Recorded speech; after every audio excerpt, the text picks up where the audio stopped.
Steve Gill brings the power to the people. Sure does.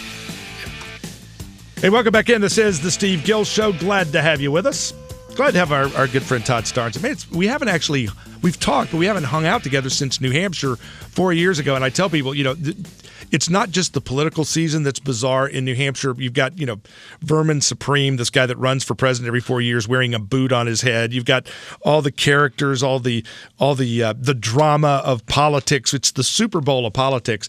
But 4 years ago, it was sunny and 60 on primary day. A week later in South Carolina, it was snowing. Yeah. So there's always atmospheric disturbance when you get into the election cycle. And we were hanging out in New Hampshire 4 years ago, and you become big time. You got radio show, TV, books. You're like, you're like a conglomerate. Oh, but Steve, I still like my Nutter Butters. So, I'm just. Hey, we're going to be. We're excited because we're going to be doing a book signing here in. We've been literally crossing the entire state of Tennessee, and we're going to be doing a book signing later this morning over in Franklin at the Cool Springs Lifeway Christian Store. And then you're headed down to Cleveland, Tennessee. Going to be at Cleveland tonight at the Books A Million, and I'll be speaking the next day at Lee University there. So we've been having a good time getting out there and meeting a lot of our listeners and a lot of our readers. And tweetering and twitting and Facebooking all the pictures as you go. You can find out more about what he's up to, ToddStarnes.com, ToddStarnes.com, and the book Dispatches from Bitter America, and strongly recommend that you pick it up. We were talking a few moments ago and a lot off mic. It's kind of like on Fox. The best stuff is actually what happens off the air. We were talking about how Santorum or Gingrich or Romney get the magic number of 1,144 delegates. And I got to tell you, as you look at the flight path of how you get there, this thing looks like it's going to June, which, again, that's what happened with Barack Obama and Hillary Clinton, and things worked out okay there with people coming together.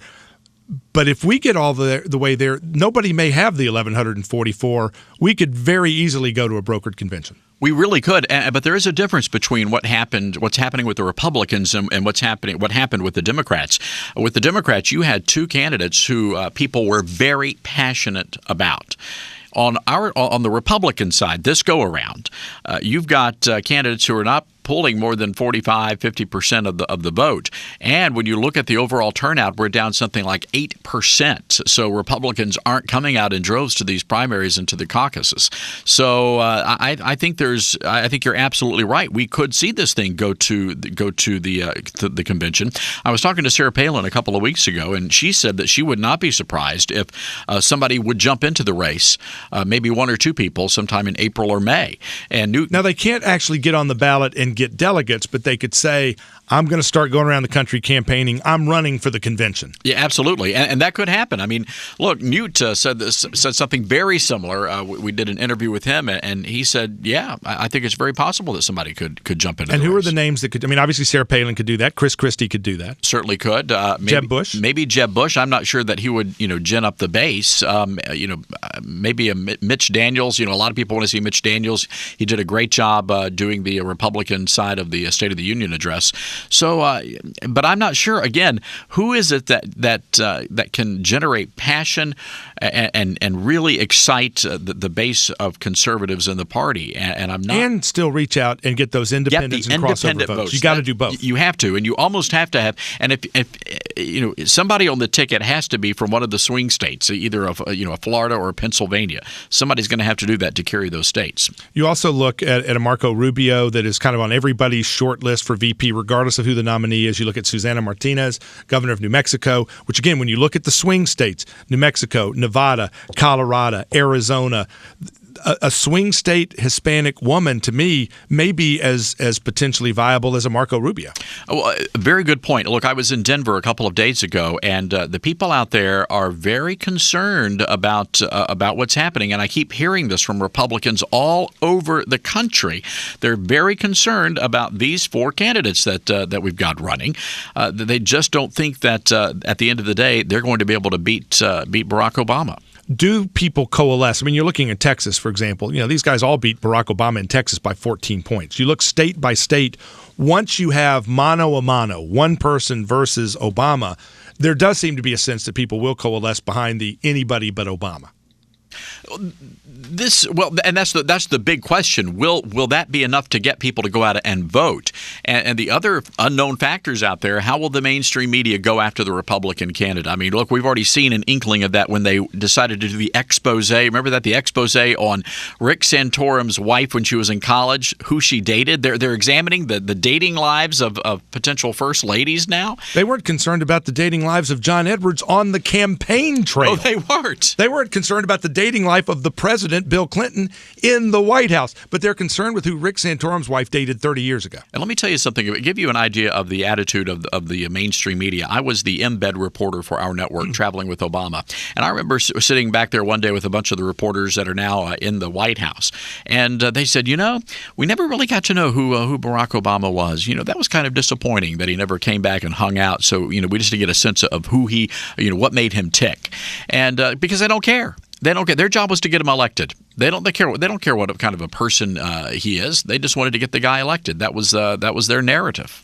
When you look at how the economic circumstances are in this country, when you look at the high unemployment rate, the Congressional Budget Office, everybody else is saying it's going to be above 8 and closer to 9 by the time we get into November. Real unemployment, 15, 16%. When you look at the despair level, the housing market, there is no good news between now and November that can possibly come. You cannot turn it with the policies in particular that they have in place. Can this guy survive the economic despair he's created? I think he can, with the media's help. I think he certainly can, because the average American is not plugged in. They're not, they're not listening to talk radio 24/7. Many voters are just going to watch a snippet on the news and make their decision, or make an uninformed decision. So I think that's possible. The other issue, Steve, is what happens if there's a surprise? What happens if something goes down with Iran? How will that play into all of this mess? Foreign policy isn't getting much attention, and again, you have Egypt that has devolved into Muslim Brotherhood chaos. You've got Libya the same way. We are departing Iraq and Afghanistan, and the radical Islamists are going to take control there. You've got Iran on the verge of getting a nuke, and this country, through our administration, is trying to tell Israel not to do anything to stop a raving madman from getting a nuke that he has vowed to use to destroy Israel. Steve, oh my gosh! And nothing is being discussed. I wanted to scream when I read that yesterday of how we are once again, this administration is throwing Israel under the bus, and then we're backing up and rolling over them again. It's just outrageous. And we're giving $1 billion to the Muslim Brotherhood in Egypt each year when they have said we are going to throw out the peace treaty with Israel. We want to wipe them off the map. By the way, keep sending us the $1 billion. Oh, absolutely! Oh, absolutely! And look, I mean, this administration, it's so confusing because again, they're going after the Catholics, but they need those Catholic votes to win. But they're going after the Catholics, and they're throwing Israel under the bus, and they don't seem to recall what happened when Anthony Weiner had to resign in disgrace. That congressional seat now belongs to a Republican as a result of the administration's anti-Israel policies. Will the Jewish vote stay Democrat above their faith? Will Catholic voters, which is what they're counting on, stay Democrat more than Catholic? Oh, I don't think so. I think this go around, when you go after somebody's faith like this, I mean, imagine a president of the United States telling a church, a religious denomination, what they can and cannot believe.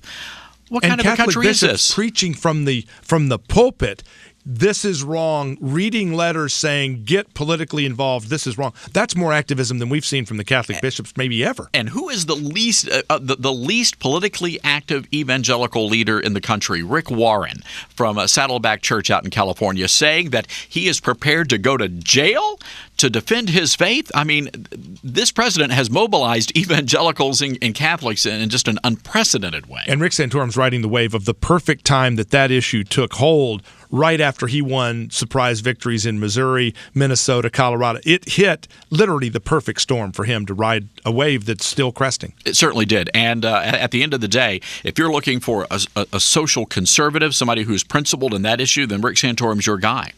When you look ahead, we got this election, you're focused on it. You look down the road, the Republican bench is exceptional. You know, across the country, you look at governors, you look at senators, the Marco Rubios, the Rand Pauls, the Pat Toomey's. I mean, and then the governors, the Haleys, the Susana Martinez's, I mean, again, the list is like massive. Jindal, Christie. The bench is so strong, but you've got to start with a massive bench because it winnows down so quickly. It certainly does. And, you know, look, there's some talk in some circles in Washington that maybe the Republicans see what's going on, and maybe they're going to set their efforts on taking over the Senate and really securing. We can't survive 4 more years of what we're getting. And that's my word of caution, because think about this.